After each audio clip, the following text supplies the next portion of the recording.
my privilege and honor to introduce my colleague and friend, Gabriel J. Catanus, who is the director of the Filipino American Ministry Initiative at Fuller Theological Seminary, where he teaches Christian ethics.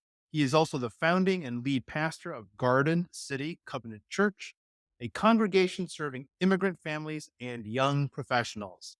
He has been a lead pastor for 13 years, and he received his PhD from Loyola University in Chicago, where he now lives with his wife and 2 children. Gabriel J. Catanus, the floor is yours. Welcome. Thank you so much, Dr. David Chow and the whole team at the Center for Asian American Christianity. Thank you, all of you, and who are at Princeton and those who've joined online. I'm happy to see Fuller colleagues in the room and also students, Filipino American and otherwise. I just want to apologize for the ugly background. I'm in a church right now that's letting me use the room with the best internet because I'm at a denominational conference at the same time. And yet, something about being a mint room or pastel room like this reminds me of being in the Philippines. So let's get into it. A little bit about me. This is the family that I have. I'm so blessed to be married to my wife of 10 years and our 2 sons. This is us on Easter Sunday in Chicago, right on the lakefront. Of course, it was beautiful that day, and then the next day it snowed or something like that. Um, I am the director of the Filipino American Ministry Initiative, as Dr. Chow said. And here are some of our students. It's an honor to work there alongside Dr. Daniel Lee and Eleanor Belon and others. And I'm so happy to represent, but also to be a partner with what great things are happening at Princeton. Something about me, 2 things actually, that make my perspective a little bit unique is that as I do this research and talk about these scholarly issues in academic settings, I'm also a pastor and a church planter's kid. So this is the church in downtown Toronto that my parents planted in 1978. And just last year, they celebrated their 45th anniversary. And my brothers and I were born in Canada. Then we came to the United States where my parents planted more churches. And now they live in the Philippines and they are continuing to plant churches over there as well. As you can see in the picture, my youngest son was not excited about being there that day, but we understand that church is not easy for everyone. And, in 2016, this picture is old now, but I've had the honor for, I guess, maybe 10, 11 years or so of integrating academic theology and ministry with ethnic identity from within the Filipino American community.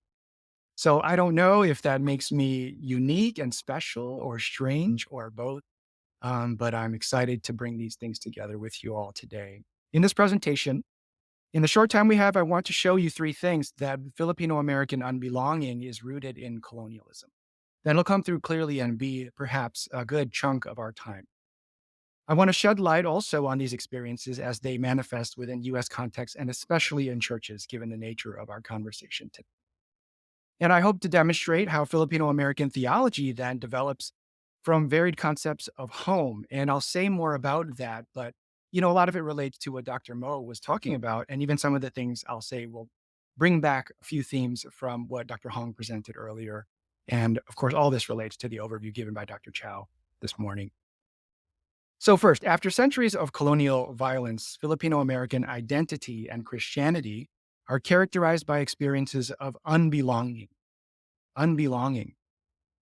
In the beginning, as we say, when we read Genesis or the Gospel of John, um, you know, Filipinos understood themselves as at the center of creation.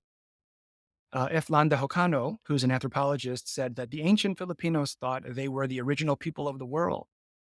They had many accounts on how the world came to be populated, of course, with the group to which they belong as the center of creation. Just want to remind you that what we now call the Philippines is a collection of islands, an archipelago, right, of more than 7,000 islands and growing, apparently.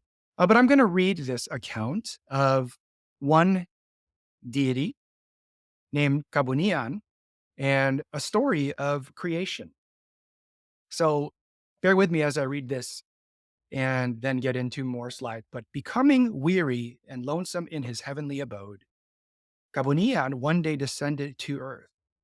While he was strolling alongside the ridge of Mount Bulog, he beheld the picturesque hillsides, lying desolate beneath the rising clouds of mists coming from the depths of the valley below. He was fascinated by the sight. For several days, the great god did not know what to do. Then, on the third day of his pondering, a thought suddenly struck him. He would make human beings to cultivate the hillsides and valleys for him. So he sat down on a big stone by the hillside of Mount Bulog and, although it was getting dark, took a handful of soft clay called linong and molded it into a human form. Since it was past evening when he finished his first model, the dark hue of the night sank deep into the skin of the clay man, and it became dark. "It's bad," Kabunian muttered disappointedly. "I'll wait for the morrow to fashion a better one." So the great Kabunian retired, leaving his first model to get darker and darker as night went deeper and deeper. Early before dawn the following day, he woke up. Eager to finish his task and see what his second model would be, he instantly set to work even when it was still a little dark.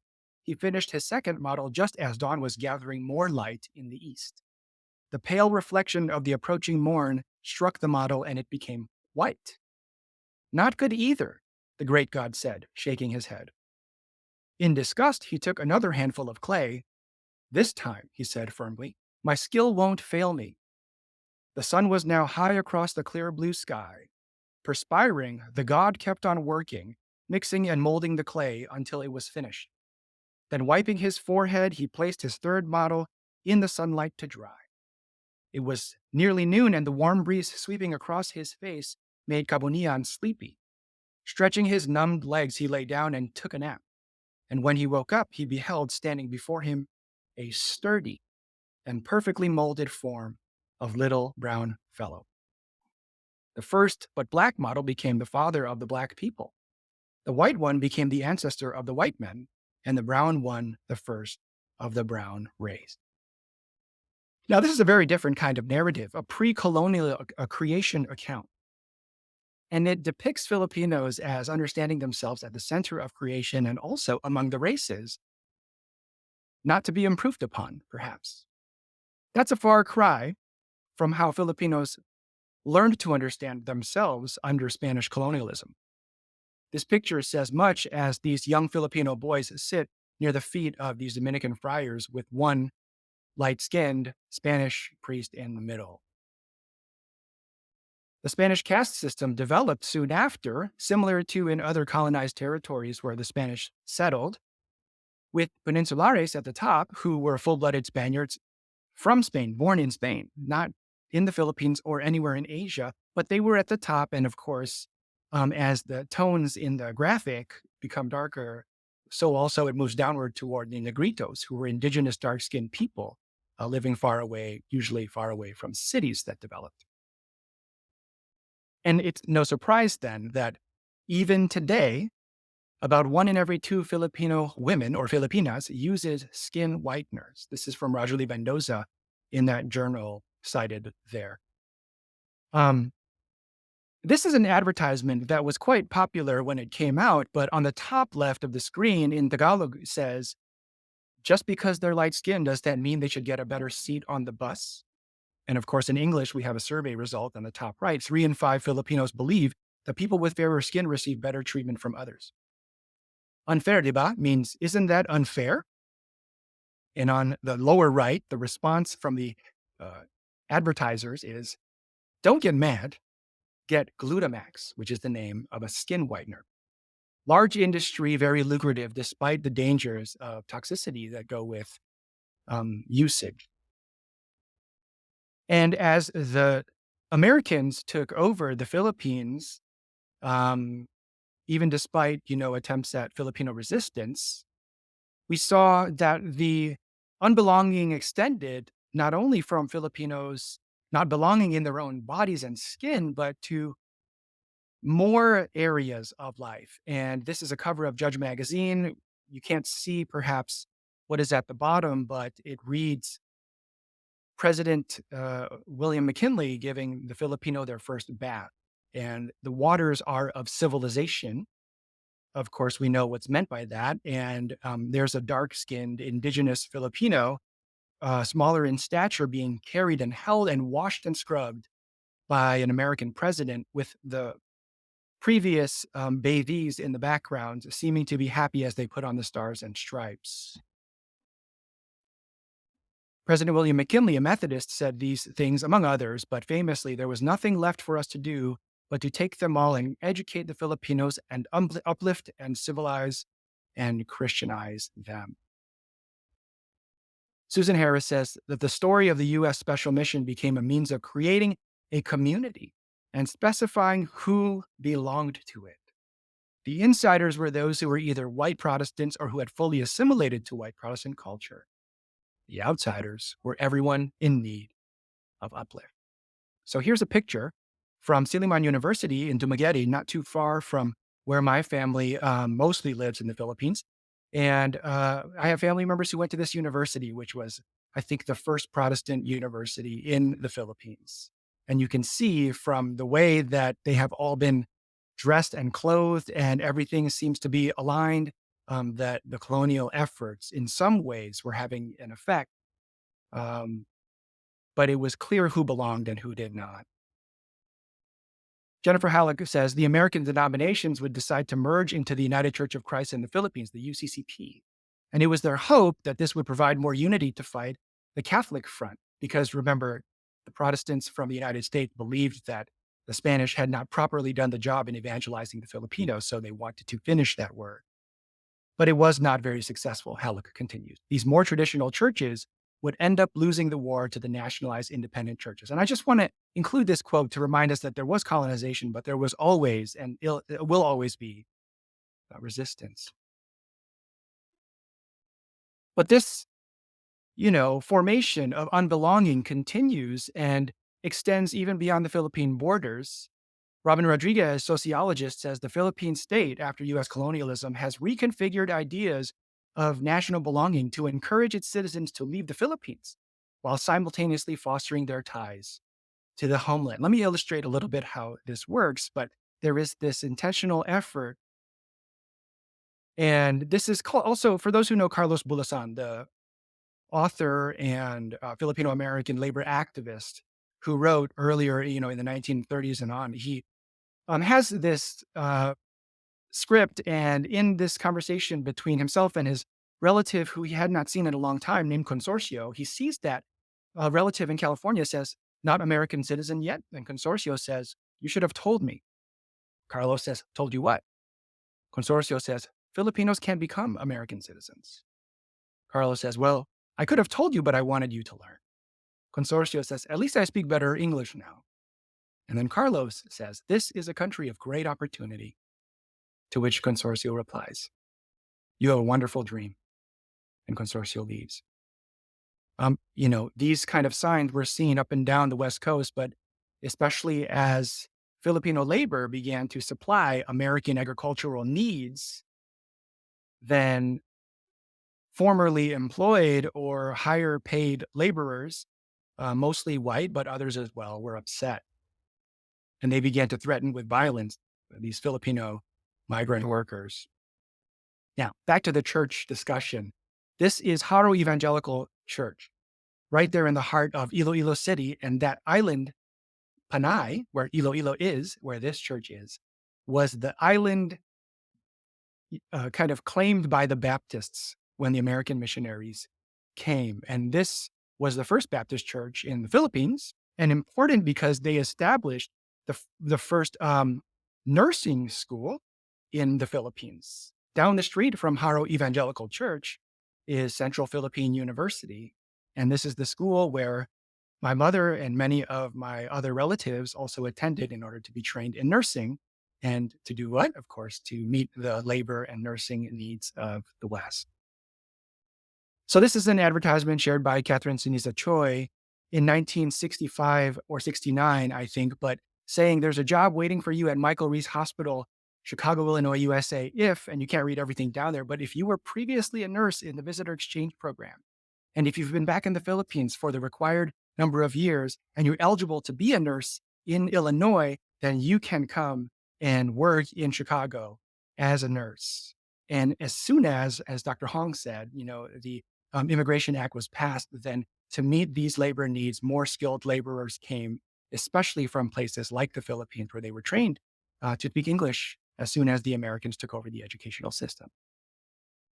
And this is an old graphic because by now the United States already has 4.1 million Filipinos, but you can see here that the spread of Filipinos to work around the world is concentrated in North America, Australia, Europe, and East Asia and the Middle East. So areas with more high income, with more development, Filipino workers have been sent there, and some as residents and, having natural born citizens in those places, like in the United States, but others as what we call OFWs, who are temporary workers.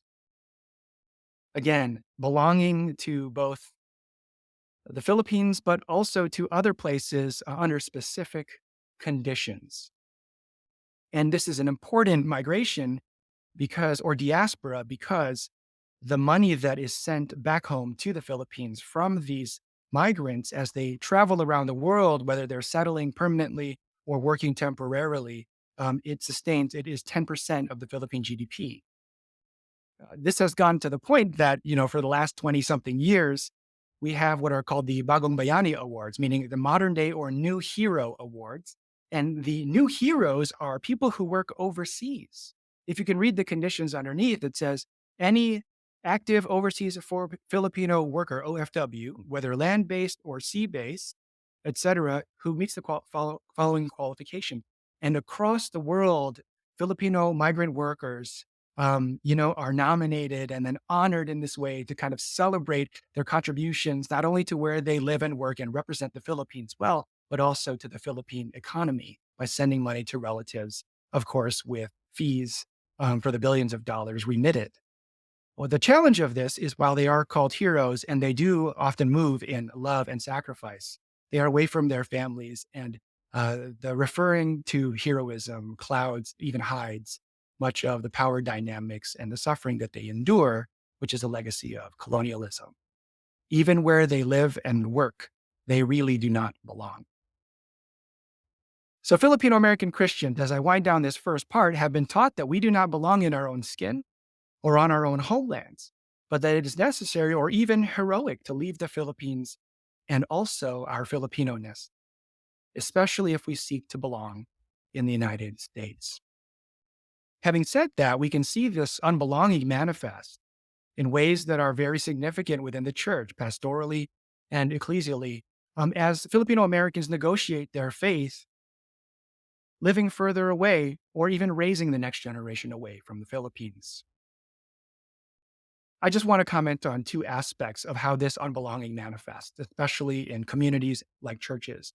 The first is colonial mentality, which I've already given other talks and written articles about, but it's a perception of ethnic or cultural inferiority, a specific consequence of centuries of colonization under Spain and the US, a form of internalized oppression that rejects anything Filipino and glorifies the colonizers' values, looks, and religious traditions. I think this is important for those of us who are doing multi-ethnic ministry, especially for Filipino Americans who find themselves in predominantly white churches and institutions.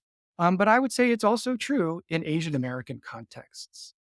It's a struggle for Filipino Americans, given all that they have experienced by way of unbelonging, to discern and negotiate Asian American identity. Anthony Ocampo, a sociologist, says for many, based on his research, the Filipino Student Organization provided the only space where their Filipino-ness had any cachet. In contrast, Filipino identity felt like a liability not only in the classroom, but also in settings where whites and other Asians dominated the social landscape. There are some other spaces that I can think of where whites and other Asians dominate: church, the academy, even the world of theology.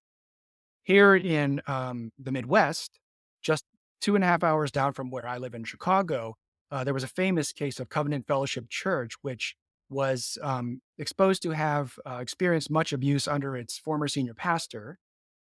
And I am personally connected to many loved ones who survived that space for many years. For too long, they were down there. And even just last week, speaking to a few of them who find themselves in other settings, one remains in predominantly Korean American settings, but has been recovering from what happened in that church for the last few years. And, he shared to me a story about another Filipino American who he works closely with, and they both serve predominantly Korean American churches, but have this longing that they discovered to be Filipino freely, but also this struggle because where they are, they simply don't have that freedom. Um, uh, Another story that just last week came up related to this same Korean American church, which was at one time the largest Asian American church in the whole Midwest, was of the Filipino ministry within that church, which tried so hard to find their belonging and even made maybe too many concessions over the years in doing so. But they really were the strength behind the church's many ministries, but including the dance ministry.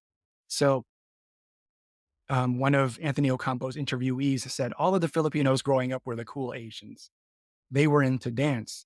And the story told to me last week was that, this Filipino group, which were the muscle and the energy of the dance ministry of that Korean American church, they were finally reaching out to the campus and to their Filipino American friends and had the opportunity to perform in front of the whole Filipino American organization on campus at the University of Illinois. But when it was found out that they would be performing in an event that was in a venue which served alcohol, they were not allowed, even though during the event there was no alcohol to be served. They were told by the pastor and the leadership that that would not be acceptable. And the challenge thing about this many years invested in belonging there was that, Filipinos, as we know, love to dance and are also okay with alcohol. And yet, in order to belong within this community, they would have had to have sacrificed so many things that were normal for themselves as Filipino Americans. So we come to Filipino American theology, and we can see that given this history and these experiences, especially in churches, which are supposed to be places of belonging, doing theology and ministry among Filipino Americans is constructive work, and it reflects varied concepts of home. This is a picture of what we call bayanihan, right? It's moving this house, 60 men together lifting this hut, and you can see other generations and people watching as they do so. But this is a typical image to express that Filipino value of bayanihan, communal unity by helping each other in achieving a specific goal. Literally, bayanihan means to be a people or to be a country. So they're like countrying or peopling together. And that's a value that we hold and how we belong to one another, but also a good image for us as we think about what Filipino American churches are and how theology and ministry there is constructing homes. One way of looking at this, of course, it will be critical of it, but is the idea of America as eschaton, as the very end or as the goal. And people who embrace this for different experiences, perhaps because they were under martial law under Ferdinand Marcos in the Philippines, and they escaped that in order to come to what they understood to be a more free democracy. They might embrace a theology like this, as was said to Moses, that they would be brought into a land, a good and spacious land, a land flowing with milk and honey, and they would see the United States as a promised land, and in that way, an eschaton, their heavenly home, in a sense. So these are real church signs that I found through Google search, and you can ask me for citations afterwards. But this is a Filipino American church, and the logo combines the stars and stripes with the Philippine flag, but it says under God, indivisible. And the only thing you start to realize is missing is the words one nation. And the idea there is that they are one nation as Filipinos within the United States. And the graphic, as you see on the bottom of the screen, was developed by some kind of patriotic organization. This is actually also another image posted on a Filipino American church page of a white Jesus, enrobed in white, of course, holding a Filipino or Philippine flag. And there's much that communicates to us. Anthony Ocampo went to a Trump rally in 2020 and reflected on the experience as apathetically as he could. And for those of us who have parents who maybe would support some of the policies held by the previous administration, this is maybe hits home for us. This is what was said by a supporter of Donald Trump. Filipinos who immigrate here never ask for a handout. We never ask for government handouts. They believe in hard work. Pull yourself up by your bootstraps.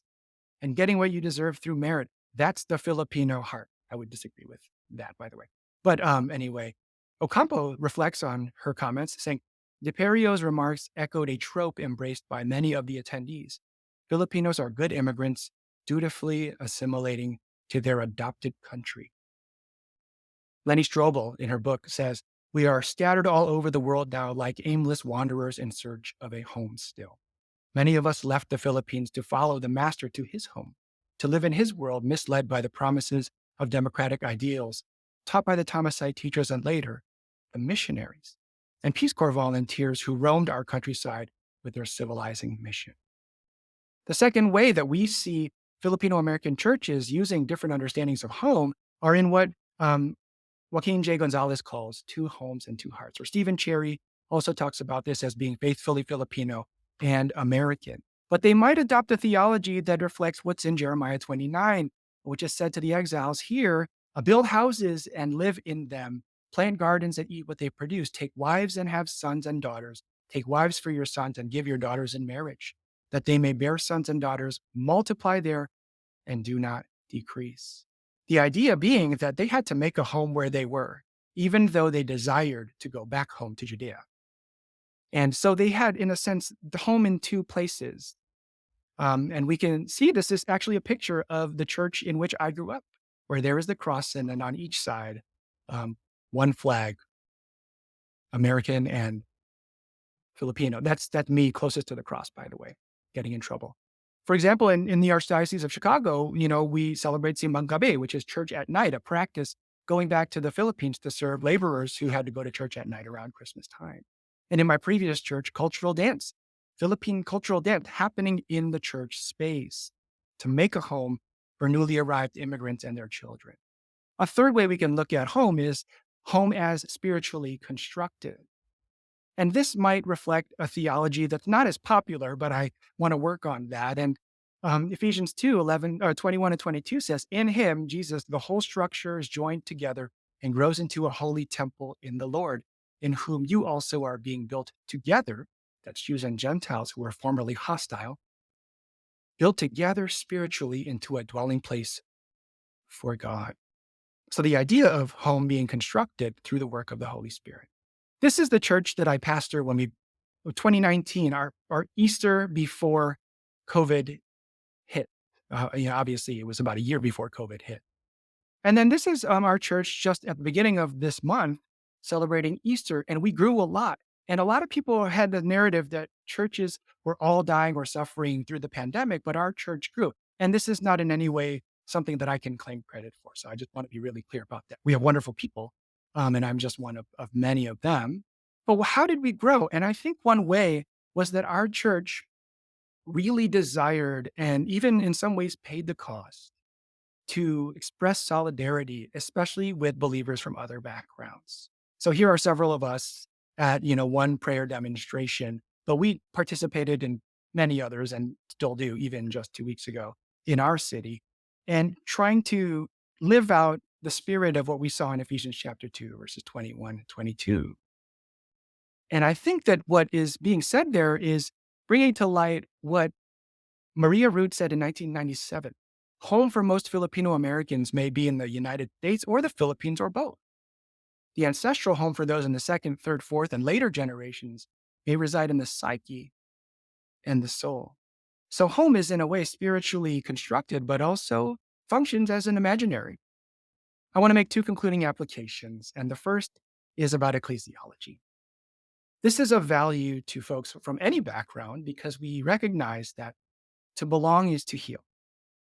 To belong is to heal.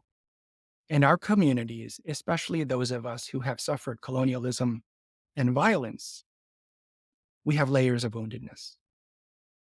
So this discussion is very important for all of us. And ethics, finally. I would say home is where the responsibility is. They work together, perhaps mutually informed, but I lost you for a second there, but I hope that you got the last thing that I said. Wherever home is, there we are responsible. I can stop there and hopefully invite your questions. Thank you for listening.